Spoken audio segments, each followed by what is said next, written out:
Order! Order! You are an incorrigible delinquent at times. Behave yourself, man!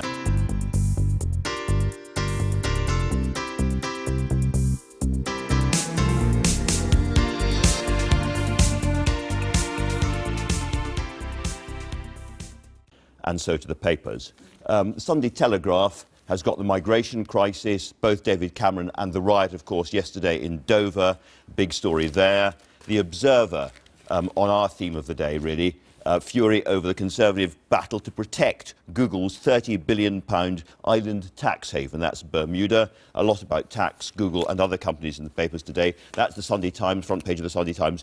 They say of the 10 British biggest companies, 6 of them are paying zero corporation tax, a big expose of that, but they have splashed on David Cameron's announcement that universities are going to have to publish the figures of black and working class and other ethnic group students because, as he says, a young black man is more likely to be in prison today than at a top university.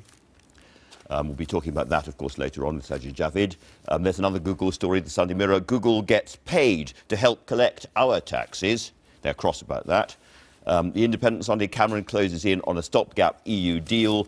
And we don't normally show the Sunday Times magazine, but that's about the tragedy affecting Sir David Frost's family. We will be talking about that immediately after the newspapers. But so to the newspapers. Kate, Google everywhere today. Everywhere. So we're starting with The Observer. They are furious, according to their front page, over Google moving funds around the world, basically, and they're accusing them of avoiding corporation tax. I think what I'm most surprised about as the story develops is how many people think this is a stitch-up. I mean, HMRC did not go into those talks with Google to try to let them off the hook. They're trying to get as much money out of them as possible, but legally, in the UK, we don't tax revenue, we tax profit. And when you break down even what that profit is in the UK, a lot still has to go overseas. To me, the Google story isn't really a question of whether or not they're legally within the law. It looks like they are. The question is whether or not corporation tax is how we should be taxing corporations altogether. And whether it's simply fair to all of those companies, hundreds of thousands of companies, who can't go to the HMRC or business and have private meetings to fix their own tax bills. Yes, absolutely. He said, in an unbiased and friendly way. No, absolutely. It means that they can't be as competitive. It's true. And the Adam Smith Institute over there, we did a research paper 2 years ago, and we found that corporation tax is really a 60% stealth tax on the worker. A lot of that comes out of workers' wages. So it's possible we need to look away from corporation tax, maybe to taxing corporate sales or something else. Margaret. All taxes can come in the end out of people's pockets, so I think it's not a very sensible point to make. I think there are a number of things here. I picked out the Sunday Times, which actually says that there are the 6 major companies in the 6 of the 10 biggest companies do not pay. So it's Royal Dutch Shell, BP, Vodafone, AstraZeneca. None of them pay corporation tax. And Kate said, well, we know that they did what they ought to have done. And the truth is, Andrew, we don't. And one of the real sort of changes, which I have been campaigning on for a long time, but I think is imperative, is we've got to open these negotiations between the large corporations and HMRC to public account. I would take the FTSE top 100, and I would just say they're all publicly quoted company. And let's see if we no longer have the taxpayer confidentiality, we really open it to public account, then we'll be able to see, Kate, whether they're doing the right thing. I don't think they are. I think getting away with paying no tax when it's clear you have economic activity here in the UK, you're making profits of that, and this is a profits-based tax, I think everybody feels that's wrong. The big problem with this one is what is a profit and how much value added has there been in this country. And that is a very, very intricate, difficult problem. And again, if we don't know how the negotiations were conducted, it's very hard to know whether it was fair or not. I don't disagree with Margaret on her point about transparency. I would love to see so much more transparency when it comes to government spending and even when it comes to negotiations like this. But we live in a globalized community now, and when we tax profit, even here in the UK, when we're taxing the activity going on in the UK, we can't pretend that people in other countries don't deserve part of that cut. Absolutely. You know, the engineers over in California who are coming up with the Google apps, the technicians, the intellectual property on these things, that is where the money is going. I think you're being a little bit naive. For example, the front page of The Observer talks about £30 billion sitting in Bermuda.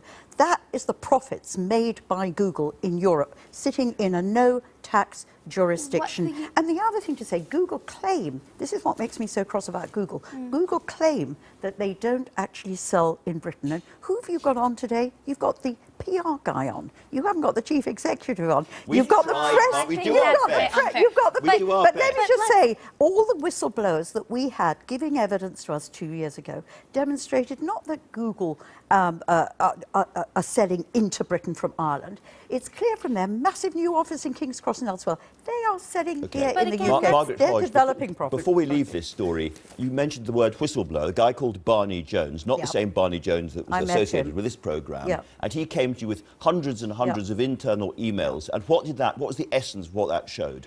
That showed that Google was closing sales here in the UK, marketing here in the UK, doing research and development here in the UK, and actually invoices were, at that time, going out from the UK. That's why I'm convinced that HMRC has not been tough enough, and I think the only way we'll come to a consensus... Sorry, to both of you, do we need a completely different system of corporate taxation? Because corporation tax goes back, I think, to the 1920s. Almost certainly. I mean, if you look at this Observer story today, that 30 billion that's sitting in Bermuda is there legally. The UK isn't going to Google asking for it. They're going to the EU asking for a change in the law. Fundamentally, this comes down to what corporations are able to move around. Now, we must move on because we're reviewing the papers, not just talking about this. The migration crisis story, the terrible scenes in Dover, and this is a story that's going to dominate, I think, the entire year and maybe many years ahead.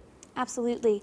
And to me, you know, regardless of what side of the debate you sit on, whether you're in or out, the biggest problem with this front page story is that David Cameron is flying around Europe talking about in-work benefits. And here in Dover, you have people sitting in prison cells waiting to see if they're going to be tried for criminal activity and violent activity. You have 39 people in Turkey who just recently died because they sank. 5 of them were children. And the narrative doesn't match up, does it? I mean, you have violence and you have death, and we have David Cameron flying around talking about in-work benefits. We're talking about diddly details when we're not really talking about the big European issues, migration and the future of Europe. Ironically, migration is a reason we need Europe, because we have to actually collectively decide how we're dealing it.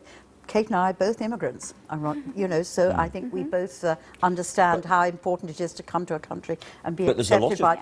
But what really gets me about the European debate at the moment is it's being reduced really to an argument about immigration and benefits.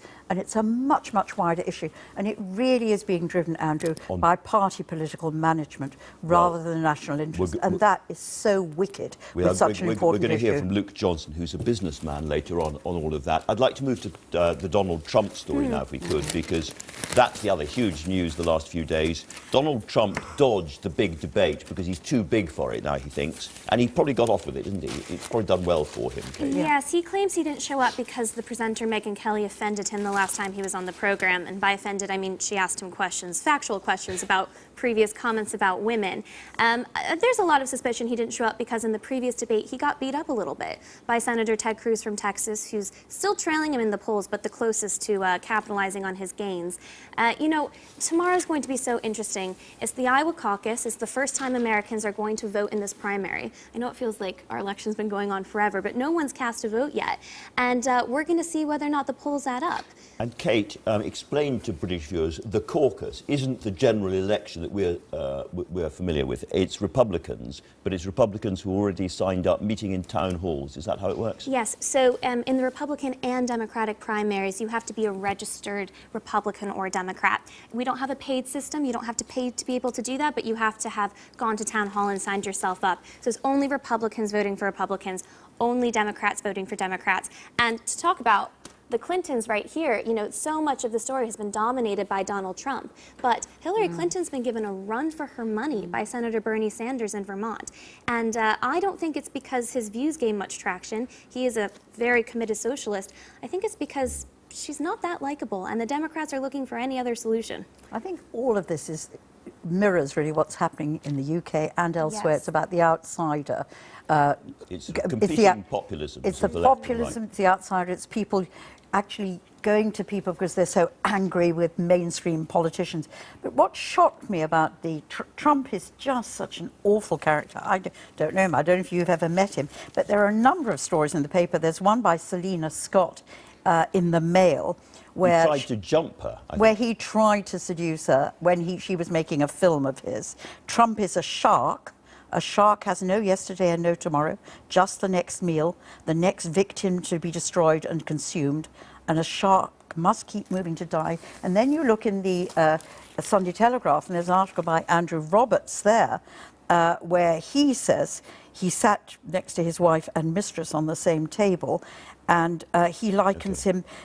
It is something that would not even have been done by the statesman who most closely resembles Trump's in history, Benito Mussolini. I mean, this is scary He's stuff. not the best guy, is he? No. So the really hard question for you, Kate, is he going to get the nomination? If he gets the nomination, can he become the next American president? You know, pundits across America have been writing him off for months now, and the truth of the matter is that it's possible. The question is whether or not the polls are accurate. Now, I will say tomorrow that a caucus environment is very hard for Donald Trump to win in. His future depends on his voters showing up, and they are the most unlikely to show up to a cold auditorium in the dead of winter for hours to have to publicly debate Donald Trump's ideas. The only thing, Kate, is he's so far ahead. I mean, you quite rightly talked about the Sanders-Clinton. I think that little battle, I think Clinton will come through. But I think on the other one, I think Trump is so far ahead and has so captured the angry public mood, we may end up with He's hysteria. got a shot, but hopefully not. Three huge stories. We've run out of time. We were run out of time, We were going to talk about diversity and universities and David Cameron and so much else. Well, we'll get onto it later in the show, but thank you both very much Thank indeed you. for that.